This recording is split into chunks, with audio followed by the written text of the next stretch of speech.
बारे में पढ़ेंगे। किसके बारे में पढ़ेंगे? सैल के बारे में। सैल कितने प्रकार के होते हैं? 3 प्रकार के सैल।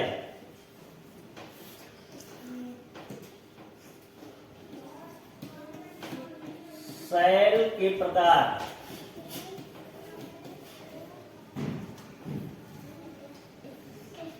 सैल के प्रकार कौन कौन से दिया गया है? आग्नेय सैल, अवसादी सैल, रूपांतरित सैल, ये 3 सैल दिया गया है।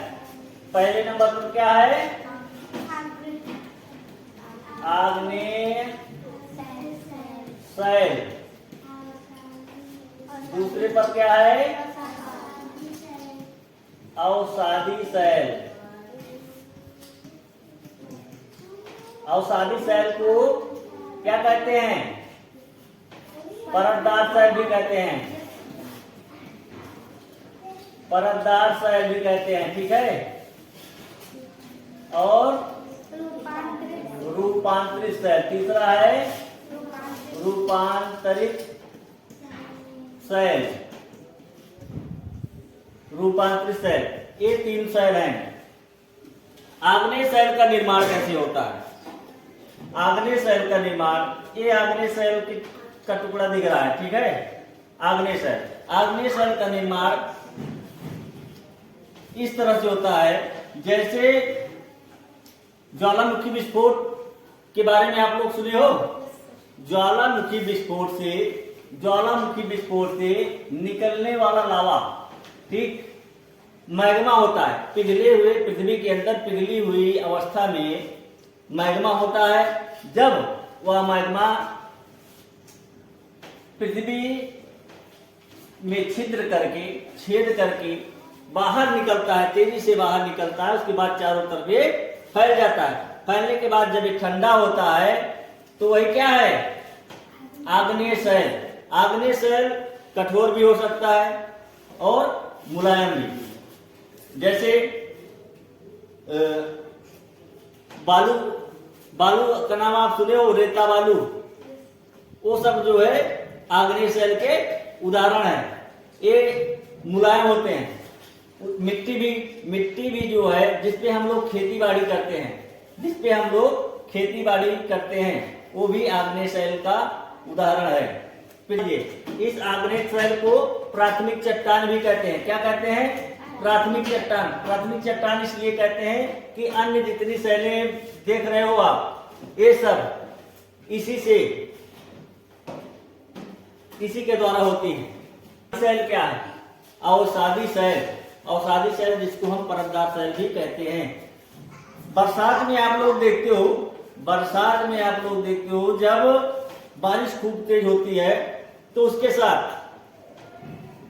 मिट्टी, कंकड़ और पेड़ पौधों की पत्तियां जब तेजी से पानी बहता है तो उसके साथ बहती हैं। बहने के बाद जब पानी बंद हो जाता है तो जहां पर रुकती है तो उस परत की तरह जो है जम जाती है, एक जगह रुक जाती है। ठीक इसी तरह से कट के जाती है, उसके साथ कंकड़ पत्थर भी जाते हैं, उसके साथ पत्तियां भी जाती हैं, कट करके नदी में जाती हैं। नदी से फिर कहाँ जाती हैं? समंदर में जाती हैं। तो ये परत दर परत बनती चली जाती है। परतदार सैल के उदाहरण के तौर पर आप कह सकते हो हिमालय पर्वत। जानते हो हिमालय पर्वत?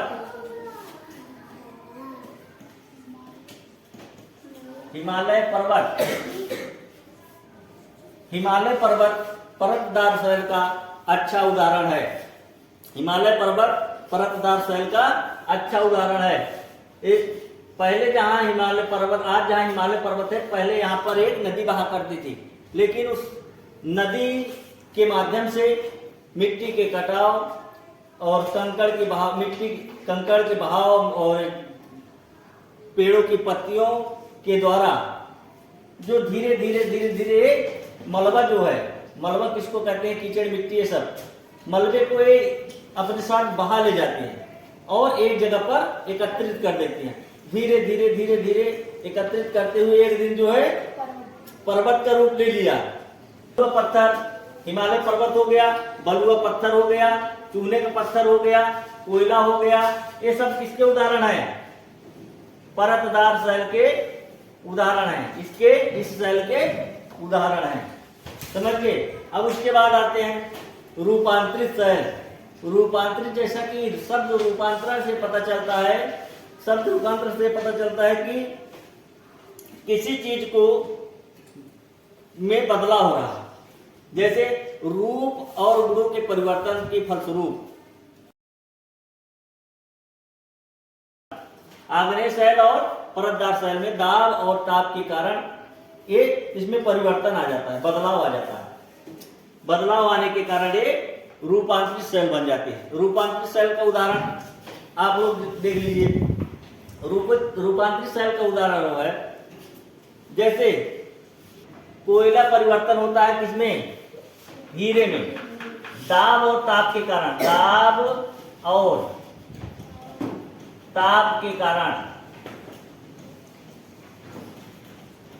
इसमें क्या होता है, बदलाव हो जाता है।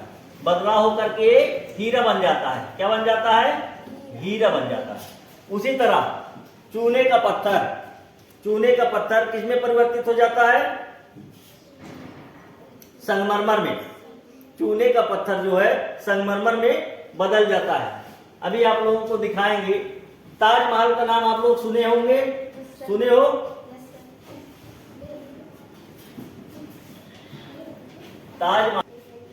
ताजमहल है, ये सफेद संगमरमर का बना हुआ है। ये किस चीज का बना हुआ है, सफेद संगमरमर का बना हुआ है।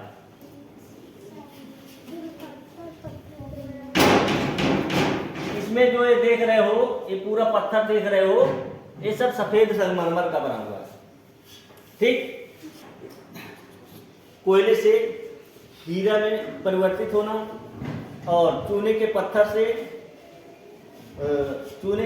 से संगमरमर में परिवर्तन होना, और कोयले से ग्रेफाइट, ग्रेफाइट जानते हो आप लोग किसको कहते हैं, पेंसिल देखे हो, लिखते भी हो आप लोग पेंसिल से। और जो ब्लैक उसके अंदर जो है, जो नोक रहती है ब्लैक वाली, वही क्या है, ग्रेफाइट है।